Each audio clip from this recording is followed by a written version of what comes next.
Good evening, ladies and gentlemen. It's 6 p.m. time for the news bulletin on Channel 2. I am Bethha, and starting off with the main headlines of the day. Foreign Minister Abdul-Ati meets senior U.S. officials as part of his current visit to Washington.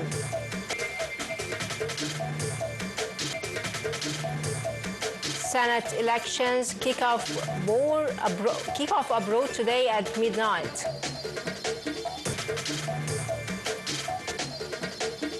The news in full. Minister of Foreign Immigration and Egyptian Expatriates Affairs Badr Abdul-Ati today continued his visit to the United States.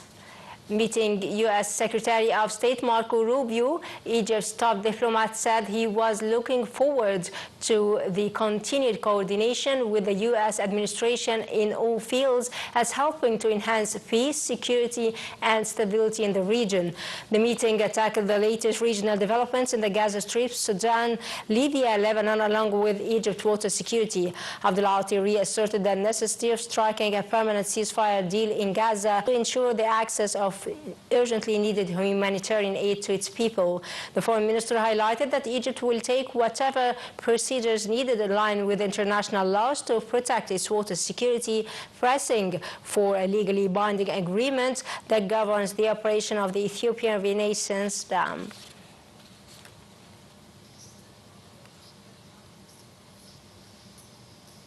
Minister of Foreign Immigration and Egyptian Expatriates Affairs Badr Abdul-Ati today met Senator Chris Coons, a member of the Senate Appropriations Subcommittee on Defense. He hailed the unique bilateral ties extending for more than 4 decades, expressing Egypt's keen interest in boosting cooperation in the trade, economic, and investment fields. The two sides exchanged points of views on regional developments, with Abdul-Ati reviewing the Egyptian stance regarding the Palestinian cause, calling for a political settlement to the Arab-Israeli conflict based on the two-state solution.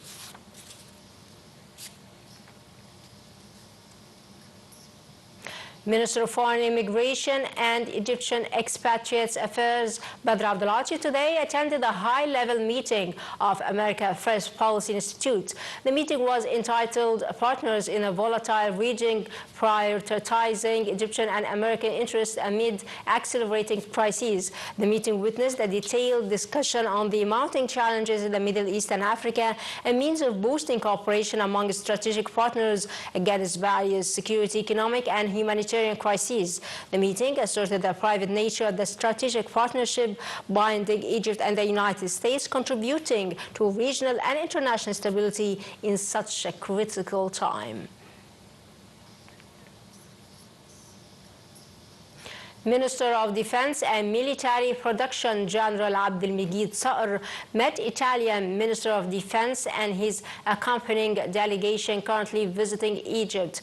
The meeting reviewed a wide range of topics of mutual interest, namely in military cooperation fields and exchange of expertise between the armed forces of Egypt and Italy. The meeting was attended by a number of senior military brass from the two countries.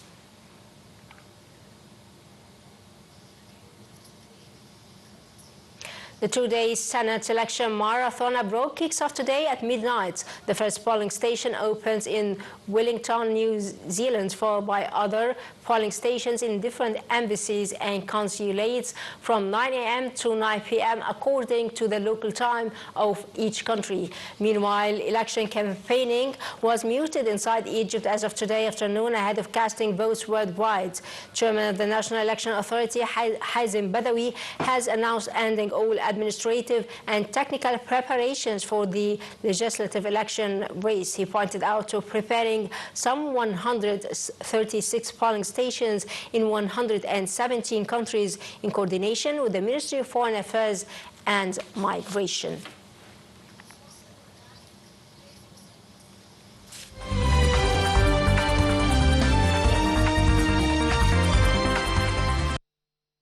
Upon direct, Egypt welcomed an announcement by Canada and Malta that their countries plan to recognize the state of Palestine.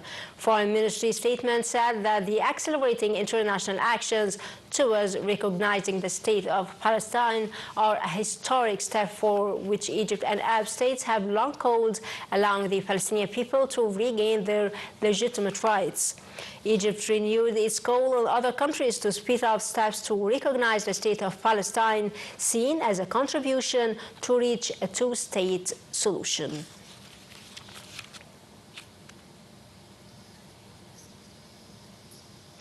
U.S. Middle East envoy Steve Witkoff arrived in Israel today to discuss ways to end the humanitarian crisis in Gaza, where nearly 22 months of genocide, war, and dire shortage of food have drawn mounting international criticism. Witkoff meets Prime Minister of the Occupation Authority, Benjamin Netanyahu, and discusses humanitarian aid and the next steps on Gaza ceasefire talks. According to reports, he may also visit a U.S.-backed humanitarian group distributing food in Gaza.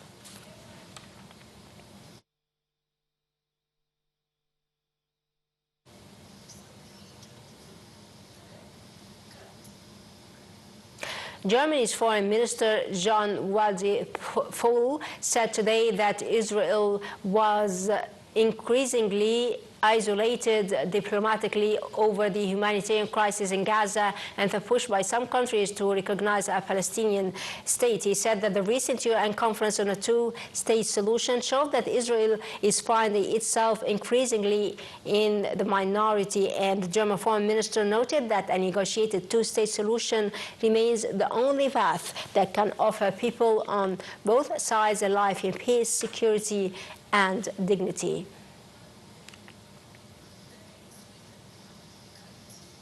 Sweden called today on the European Union to suspend the trade part of its association agreement with Israel over its conduct of the war in Gaza. Swedish Prime Minister said the situation in Gaza is absolutely appalling and Israel is failing to fulfill its most basic obligations and agreements on emergency aid.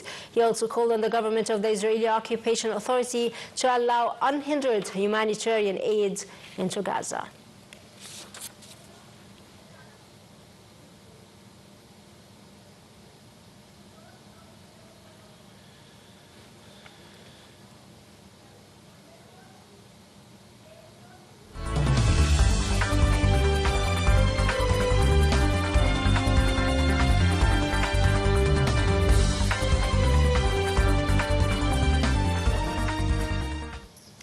Prime Minister Dr. Mustafa Madbouli today shared a follow-up meeting of paying due arrears to exporters, and Finance Minister Ahmed Kozhuk reviewed the mechanism of paying the dues of about 2,000 companies, with the initial installment estimated with £5 billion to be cashed to exporters affiliated to the Export Development Fund. The minister pointed out the new fiscal year would witness the highest budgetary allocations in support for exports to the tune of £45 billion.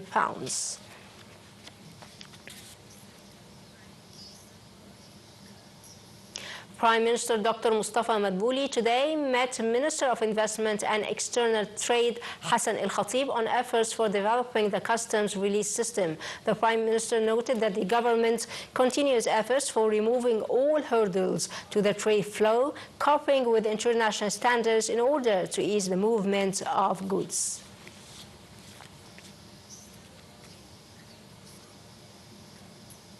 Egypt's bourse closed higher today amid purchases by local corporations and investment funds, as well as local and foreign investors against sell-offs by Arab and foreign investors and Arab corporations.